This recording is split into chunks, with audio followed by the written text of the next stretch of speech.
Agora nós vamos falar sobre a segunda habilidade do performer de alto rendimento, que é preparação. Saber preparar-se para as adversidades. Saber se preparar para o momento que você vai tocar e passando nervoso e tremendo, o que seja, não importa o que acontecer. Você tem que estar preparado para isso. A gente já entendeu, ou a gente aprendeu, como se estudar de forma eficiente, né? Eu falei isso no terceiro vídeo. Então a gente tem que seguir agora da onde estávamos. Não existe, ou não é muito inteligente, a gente estudar fora da prática deliberada. A prática deliberada, para você que quer se tornar um performer de alto rendimento, é onde você tem a maior assertividade de ganho. Então a sua porcentagem de ganho é muito maior dentro da prática deliberada. Aí você entende a prática deliberada, você usa a prática randomizada. E aí agora a gente vai adicionar algumas coisas na preparação. A gente vai ter que adicionar prática mental e preparação para as adversidades, preparação com interferências externas. O que é isso? Isso é muito bacana. Quando eu vou me preparar para um concerto, eu estudo, primeiro eu faço o aprendizado da peça, né? Então eu olho lá, antes de tocar, olha só que interessante. Eu olho, eu solfejo a peça inteira. Se possível, eu escuto, se ela tiver alguma gravação. Eu escuto, escuto, escuto diversas vezes. Aí eu entendi o que está acontecendo. Eu pego a parte de piano, eu sempre tento, sempre que possível, aprender a peça nova, ou pela parte de piano, ou pela parte da orquestra. Porque aí eu já tenho um pouco da noção do todo. E depois eu vou para a parte do trompete. Aí quando eu vou para a parte do trompete, eu faço as minhas anotações. Bacana? Aí o que eu faço? Solfejei a peça. Solfejei trecho por trecho. Não peguei no instrumento ainda. Isso já é um tipo de prática mental. Eu solfejei, eu entendi tudo o que está acontecendo. Aí eu vou começar a botar a mão na massa. Eu pego o instrumento e separo em trechos e vou tocando trecho por trecho. E o que acontece é o seguinte, eu aprendo ela muito mais rápida. Apesar de parecer que dá mais trabalho, você aprende de uma forma muito mais rápida e você começa só a gravar gol. Você fica bom naquilo que você repete. Então, se você começar a estudar com um som medíocre, você senta no piano e toca com articulação de qualquer jeito. Sua sonoridade nunca está muito no centro ali, nunca está muito bonita. Você vai ficar um cara excelente em som feio, né? Você se transforma numa pessoa especialista em sons feios. E a gente tem que tocar, eu não sei vocês, eu não toco para músico, eu toco para as pessoas. Inclusive, quando a gente vai tocar, igual eu falei da outra vez, valendo, né, que o pessoal que paga ingresso, são poucos músicos na plateia. A maioria tá no palco mesmo. Então você vai e você tem que conseguir cativar aquela plateia. Então vamos lá. A preparação reside no seguinte: você faz a prática deliberada. Eu estou contando aqui que você já tem uma habilidade motora bacana, né? Porque a prática mental, ela só vai funcionar se você já tem habilidade motora, se você já está em certo nível, que você já sabe o que fazer no instrumento. Então você sai da prática deliberada, tocou as coisas, você vai começar a prática mental. Você vai ter que imaginar se tocando bem. Você vai ter que conseguir olhar aquilo, a peça que você vai tocar, a música que você vai tocar, e ouvir de forma vívida na sua cabeça, com o som que você deseja, com a articulação que você deseja, tudo. Você ouve aquilo tudo na sua cabeça, você começa a visualizar aquilo, e você ouve como você tocaria, como você gostaria que aquilo soasse. Olha só, como você gostaria, não como você poderia. Não me importa como você pode tocar, de repente, eu não consigo tocar, eu tenho que tocar aqui o trecho a 120, mas eu só toco a 100. Isso você vai ter que trabalhar para resolver. Você gostaria de tocar a 120? Então, vamos estudar para isso. Não deixe que as suas limitações técnicas te impeçam de expressar aquilo que você deseja, né? Então, o que você faz? Você visualiza aquilo que você está estudando e a parte que vai ser ativa no seu cérebro é a mesma quando você está tocando. Olha que interessante. Pra gente que toca instrumento de metal, de sopro e tal, que gasta muita musculatura, isso é muito importante, porque a gente não consegue ficar 8 horas tocando. Eu ficava até mais do que 8 horas por dia tocando, mas isso custa muito caro. Além de me dar tendinite nos dois braços, eu tenho uma série de LERs, eu tive muitos problemas aqui. Eu machuquei muito a minha musculatura. E eu acho que você não deve fazer o mesmo. Você deve estudar de forma inteligente. Então a gente usa a prática deliberada, insere prática mental e começa a ir para algo mais interessante para a performance, que é simular uma audição, simular uma performance. Quando você for tocar, eu falei da energia no vídeo passado. De 1 a 100 você definiu lá, não sei o seu número, de repente 55. E aí quando você vai tocar, você está a 90. Você respirando, fazendo algumas técnicas, como eu falei, você abaixa um pouquinho para 70. Ainda não é o seu ideal, mas a verdade é a seguinte: se você quiser conforto, você fica em casa. Você não vai tocar, você não pega o instrumento e sai pra tocar, você não pega o seu instrumento e vai pra uma audição, você não dá a cara a tapa.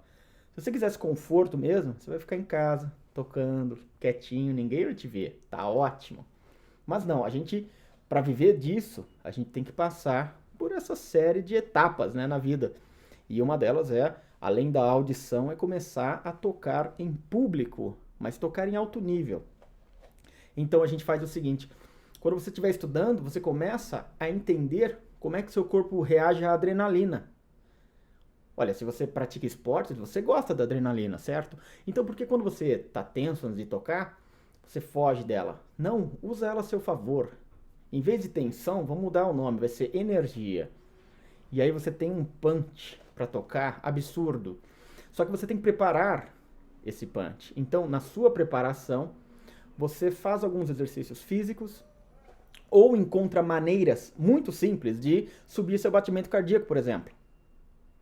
Quando você sobe o batimento cardíaco, você simula um pouco do que acontece, né, na hora H. E você estuda assim. Então você já aprendeu a peça. Olha a etapa, isso é muito importante. Você faz a prática deliberada, aprende o repertório e aí você simula a audição.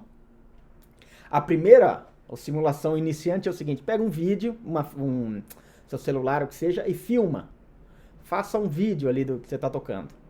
Depois, você começa a adicionar a adrenalina. De repente, sei lá, sai, dá a volta no quarteirão correndo e volta, e o batimento tá aqui, pum. Eu não faço isso, eu faço outras coisas. Por exemplo, eu posso ficar na parede sentado, né, encostado assim, sem cadeira. E aí até começa, em algum momento meu batimento começa a subir bastante. A hora que ele fica em ponto de bala, eu pego para tocar. E eu começo a preparar meu corpo a ser eficiente mesmo sobre tensão. Preparação é isso. Preparação é saber como estudar, por que estudar e aonde eu quero chegar. O mais importante da preparação do performer é o objetivo, né? Você só estuda se tiver um objetivo claro. Senão você não está estudando, você está tocando, o que é muito prazeroso. Mas o resultado é menor, claro. Eu vou contar uma história muito bacana. Em 2016, eu fui para uma cidade chamada Chiaramonte Gulfi, que é no sul da Itália, na Sicília, e eu fui participar de um encontro internacional de metais. E era um encontro maravilhoso, organizado por um amigo meu italiano, que me convidou para fazer 3 concertos. Eu fui como um recitalista. Eu toquei 2 concertos com órgão, um concerto com um quarteto de trompete dos professores ali, e toquei também, mas esse já não contava, com os alunos e tudo mais. O interessante foi, eu fiquei 2 semanas vendo os melhores músicos que eu conheço dando aulas. E aí eu ficava observando, claro, como eu falei, eu ficava anotando o que os caras falam, o que não falam, por que falam. E aí o meu professor, que é um grande amigo, Christian Stingstrap, que ele é professor do Colégio Real de Aarhus, eu só tive aulas com ele em festivais, mas virou uma referência tão grande para mim, e a gente tem muita amizade, eu conheço a família dele, ele conhece a minha, então a gente se dá muito bem. E é um cara que me mostrou um pouco desse outro lado da neurociência, aplicada à música, né? Então, eu peguei e falei para ele, olha, eu preciso melhorar, eu quero subir o nível da minha performance sobre quando eu tô nervoso. E aí eu paguei, falei, olha, eu quero fazer aula com você a semana inteira. Na primeira semana eu tava ganhando, toquei tudo. Na segunda, Eu não precisaria estar lá no festival, eu já não estava ganhando, eu estava gastando. E a gente fez o seguinte, ele falou, olha, pra gente testar como é que você vai responder ao nervosismo, você precisa passar pelo nervosismo, né? Então eu levei um repertório muito difícil de um trompetista chamado Timofey Dokshizer, um russo fantástico, e que eu nunca tinha tocado. Que eu já tinha ouvido e tal, achava muito bacana. Para trompete solo, sem nada, sem acompanhamento, totalmente exposto. E aí eu preparei uma peça chamada Ballerina, né? A Bailarina. E é uma peça danadinha, assim, cheia de coisa para tocar. O que a gente fez? A gente programou, eu comecei a estudar a peça na segunda e eu toquei na quinta-feira. Só que não toquei assim, para um, para outro, não. Ele pegou, organizou todos os trompetistas que estavam no festival. E olha, lembra que eu estava na outra semana dando aulas. Eu poderia acabar com a minha reputação ali. Ele colocou todo mundo na minha frente. Tava o trombonista da Filarmônica de Berlim. Foi lá assistir, uma galera assim. E aí a gente pegou e a gente fez uma coisa que a gente chama de qual que é o horário que você tem maior energia, né?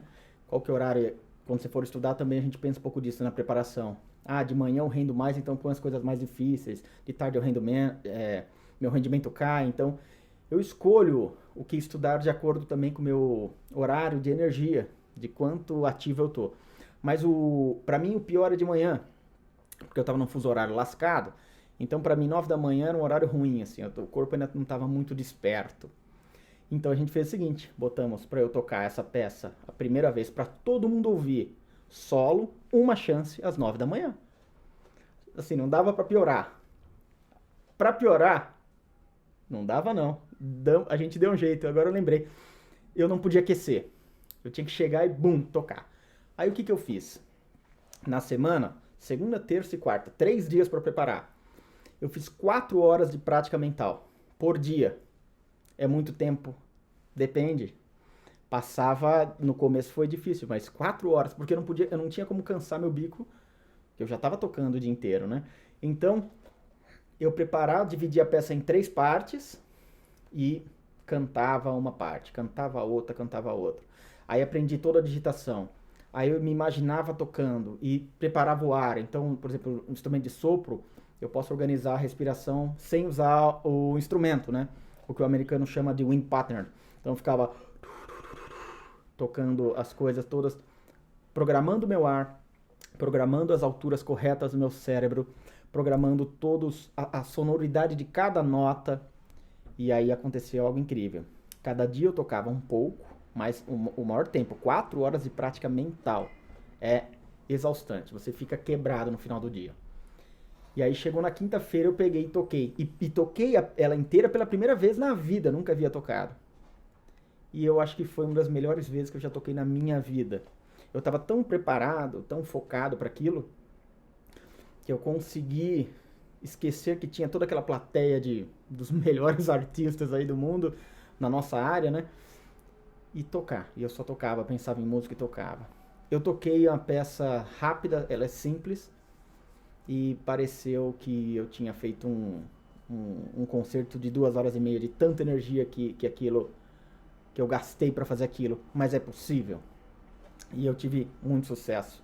E aí foi assim que eu comecei a cada vez mais aumentar o meu nível de pressão no estudo. Ou seja, me preparar para as adversidades. E a preparação do músico é um pouco disso. Você chega pronto para o que pode acontecer, né? Você não é que você fica pensando no pior, pelo contrário, você imagina o melhor, mas está preparado para qualquer adversidade. Para finalizar, a gente tem que ter na nossa cabeça que a nossa prática, a nossa preparação é qualitativa e quantitativa, sim. Há necessidade de bastante tempo. Você tem que ter horas de voo. Você vai ter que repetir excelência. Não só repetir por repetir, não. Uma vez que está estabelecido o padrão que você deseja, você repete ele, você repete excelência, né? E aí você tem a sua prática, a sua preparação cada vez mais eficaz. Esse é o objetivo de uma preparação inteligente.